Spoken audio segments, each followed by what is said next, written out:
Oke, selamat malam.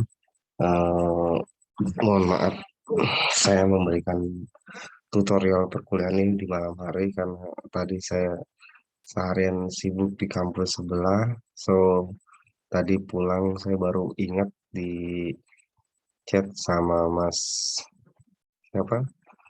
Saya lupa. Malah itu terus saya baru ingat, oh ternyata ada kuliah. Nggak apa, tapi semoga tidak apa-apa kalau saya hanya memberikan tutorial via YouTube ini. Semoga kalian bisa mengerti. Tadi intinya untuk pertemuan pertama ini kalian hanya hanya saya sebagai fasilitator ya. Di sini hanya memperkenalkan apa sih bahasa Indonesia itu dan kenapa sih harus ada bahasa Indonesia di perguruan tinggi. Oke. Oke, untuk selanjutnya saya akan langsung saja memberikan sedikit presentasi ya. Presentasi perkuliahan eh, ini untuk mata kuliah bahasa Indonesia sendiri. Yang pertama ini ada persentase penilaian ya. Oh ya, sebelumnya saya perkenalkan diri. Nama saya Widya Triutomo. Aduh, mohon maaf ini saya belum bisa ganti foto saya. Mungkin nanti bisa dilihat ya di profil WhatsApp saya. Nanti bisa dilihat ya. Kalau bisa nanti kita eh, pertemuan selanjutnya kita melakukan Zoom secara langsung gitu. Oke, untuk pertama saya akan memperkenalkan nama saya Widya Triutomo, biasa dipanggil Tomo ya. Pak Tomo, Om Tomo ya terserah, up to you, terserah kalian. Nyamannya apa? Untuk yang pertama ini saya akan mempresentasikan bagaimana sih penilaian dalam mata kuliah bahasa Indonesia. Yang pertama itu ada kehadiran, minimal kalian tidak maksimal kalian tidak hadir itu 3 kali dalam satu semester. Yang kedua,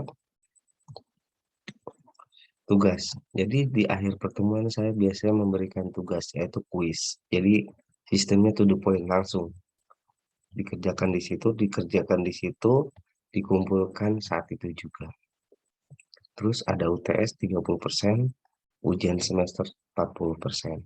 Nah, karena ini sistemnya daring, maka ujian tengah, ujian semester saya kurangin menjadi 30%, yaitu 10% untuk nil-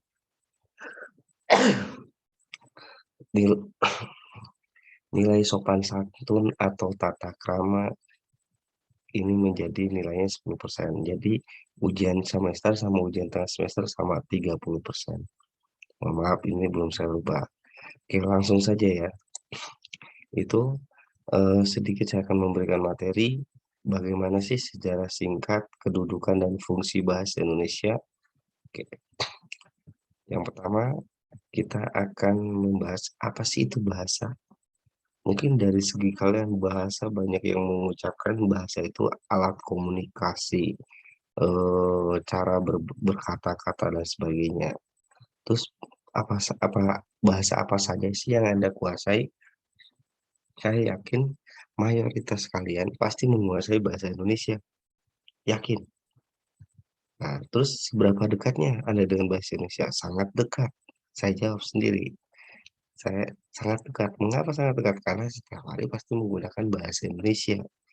Jadi, mungkin kalian paham kapan bahasa Indonesia dulu lahir. Nah, bahasa Indonesia lahir kira-kira kapan ya? Bahasa Indonesia lahir itu ketika apa? Pernyataan ini ada.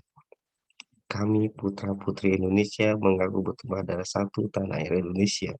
Kami putra-putri Indonesia mengakui berbangsa satu bangsa Indonesia. Kami putra-putri Indonesia menjunjung bahasa persatuan bahasa Indonesia. Nah, di sini bahasa Indonesia lahir yaitu tanggal 28 Oktober 1928. Ingat ya, 1928. Mengapa saya menyebutkan 19? Bukan 1928. Itu bakunya itu 1928 karena dibaca per puluhan. perpuluhan dibaca 1928. Kalau dibaca 1928, berarti setelah tanda baca setelah angka 1 itu ada tanda baca titik 1,928, berarti itu dibaca 1928. Mudah-mudahan kalian bisa mengerti ya di bakunya. Tapi Pak, kenapa? Bahkan Presiden pun mengatakan 2022. Oke, karena mayoritas ya, karena kebiasaan bangsa Indonesia, masyarakat Indonesia itu mengucapkannya peribuan, maka 1928 itu menjadi hal yang wajar. Saking wajarnya, akhirnya tidak memperhatikan baku apa tidaknya. Itu.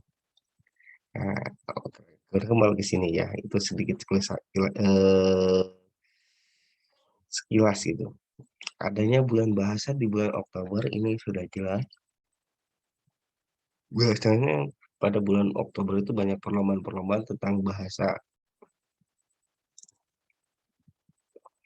Awalnya bahasa Indonesia itu dari bahasa Melayu, serumpun dengan Malaysia.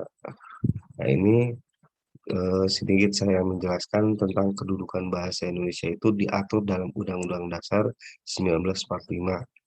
Dan bahasa Indonesia itu dikukuhkan. Dikukuhkan kapan? Nah, dikukuhkan dalam Undang-Undang Dasar bagaimana bunyinya seperti ini.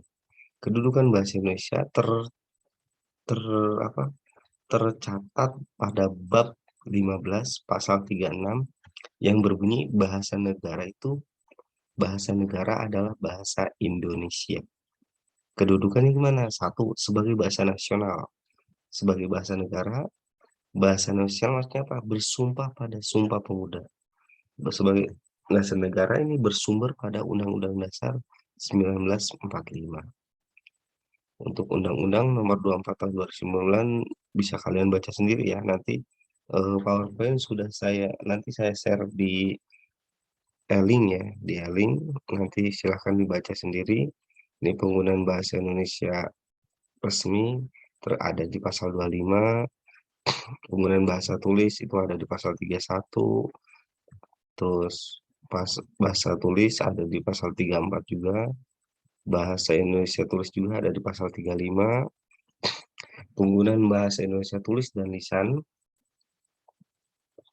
ada di pasal 33, ada di pasal 32, ada di ini ini untuk pasal-pasal silahkan kalian baca. Nanti kita langsung saja ke fungsi bahasa Indonesia berdasarkan kedudukannya. Nah, ini fungsi bahasa Indonesia sebagai bahasa nasional berfungsi satu sebagai lambang kebanggaan nasional. Bangga kalian menggunakan bahasa Indonesia, ya.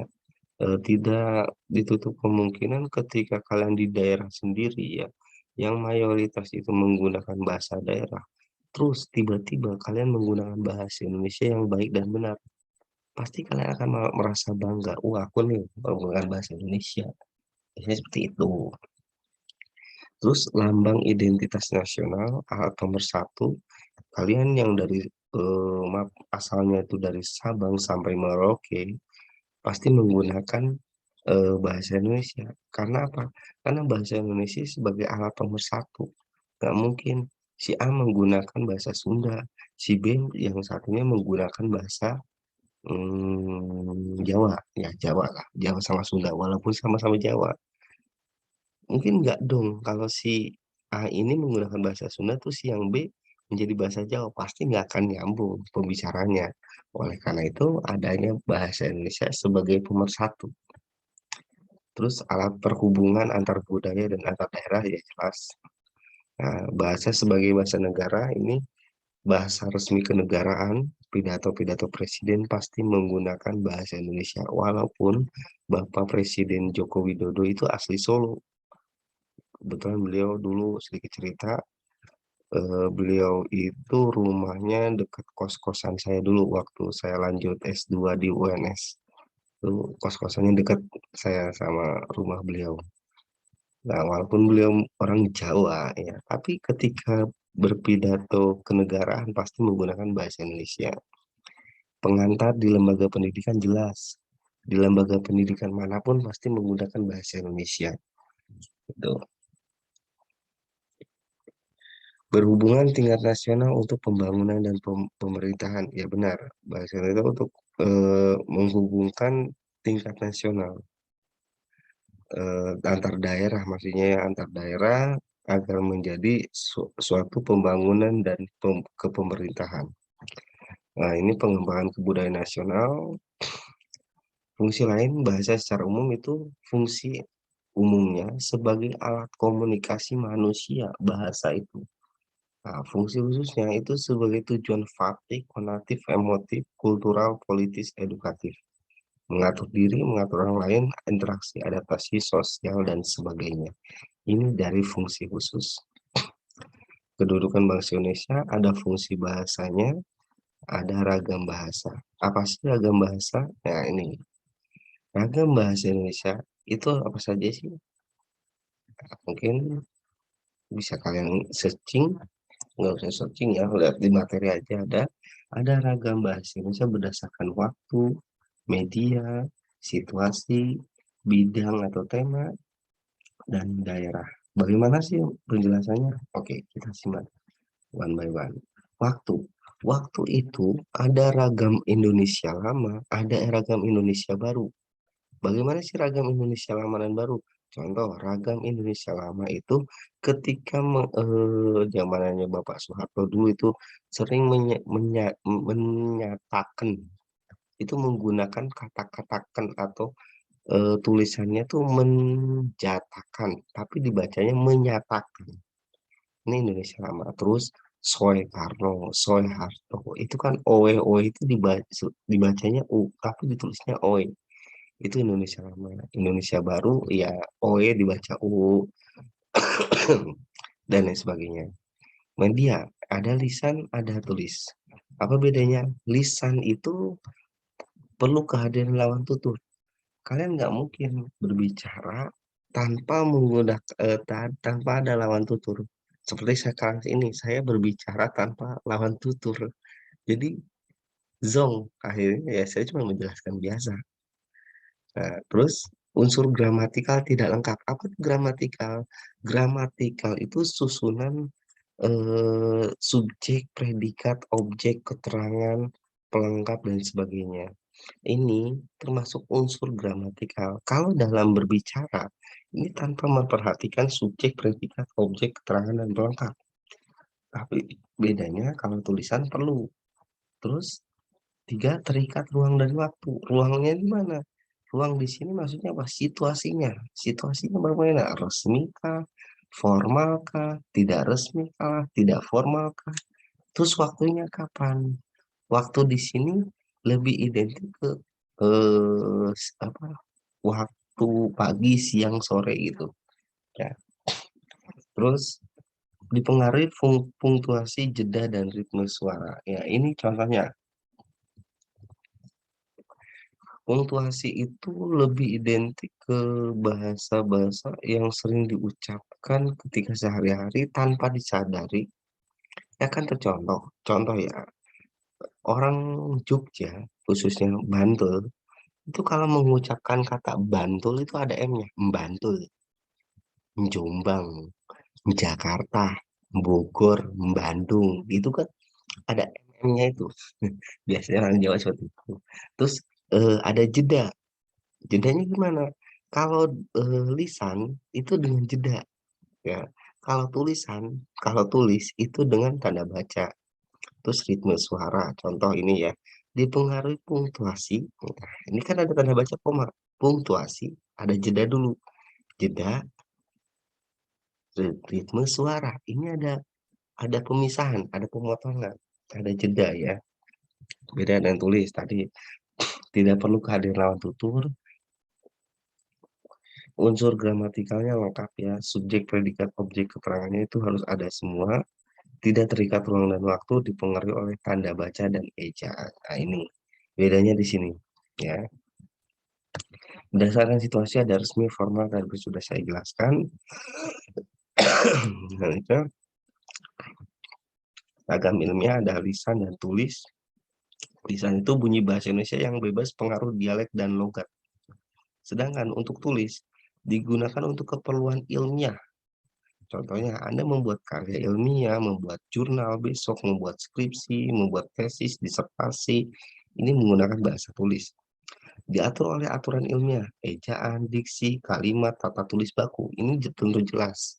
Kalau yang namanya karya ilmiah, itu karya-karya yang apa ya, mematuhi kaidah-kaidah kebahasaan. Ini, oleh karena itu, perlu diperhatikan ejaan, diksi, kalimat, dan tata tulis baku. Dalam ilmiah, ini lisan percakapan seharian yang bebas aturan. Kalian berkomunikasi dengan teman-teman sejawat, ini mungkin eh, bisa menggunakan bahasa-bahasa yang tidak baku atau ya biasa aja gitu. Kalau tulis untuk keperluan non ilmiah seperti pribadi, keluarga, sosial, contohnya pribadi kalian menulis dair apa buku diary itu, buku diary, menulis status di media sosial, menulis apapun. Keluarga, contohnya Anda membuat surat, chat bapak, chat ibu, chat keluarga ini. Sosial, kalian berhubungan secara eh lebih maksudnya gini, kalian menulis sesuatu untuk orang orang banyak. Contohnya, kalian menuliskan pengumuman kepada misalnya ketua kelas, mengumumkan kepada semua mahasiswa bahwa mata kuliah bahasa Indonesia hari ini diganti dengan tutorial YouTube. Nah, contoh seperti itu. Sosial. Tidak ada aturan ilmiah yang mengikat. Nah, ini. Terus apa? Simak dan lakukan. Berbahasa Indonesia yang baik dan benar itu gimana sih? Bahasa Indonesia yang baik itu nilai rasa tepat sesuai konteks, sesuai pemakainya. Maksudnya gimana? Yang baik itu harus memperhatikan siapa sih yang saya ajak bicara, siapa sih yang maaf, ketika kapan sih saya berbicara? Ini perlu diperhatikan baik. Jadi lebih baik itu lebih ke kode etik, sopan santun, tata krama. Sedangkan untuk benar itu menerapkan kaidah dengan konsisten. Maksudnya apa? Di sini kalau kaidahnya apa benar itu maksudnya harus berdasarkan kaidah-kaidah kebahasaan Indonesia. Tidak boleh yang tidak tidak baku, tapi harus baku ini. Nah, ini kuis silahkan dikerjakan. Saya tunggu sampai besok pagi pukul 8. Silahkan dikirim via chat ya, via chat grup. Nanti dikerjakan ini seperti ini. Untuk ini materi saya share di Elling. Silahkan kalian unduh di Elling. Oke, begitu saja. Mohon maaf saya memberikan perkuliahan yang sangat-sangat tidak ko apa tidak efektif lah seperti ini. Malam-malam saya murid kuliah, saya mohon maaf yang sebesar-besarnya. Tadi saya jam 5 lupa, benar-benar lupa. Mohon dimaafkan ya teman-temannya semua. Oke, gitu saja. Terima kasih. Selamat malam, selamat istirahat. Assalamualaikum warahmatullahi wabarakatuh. Salam.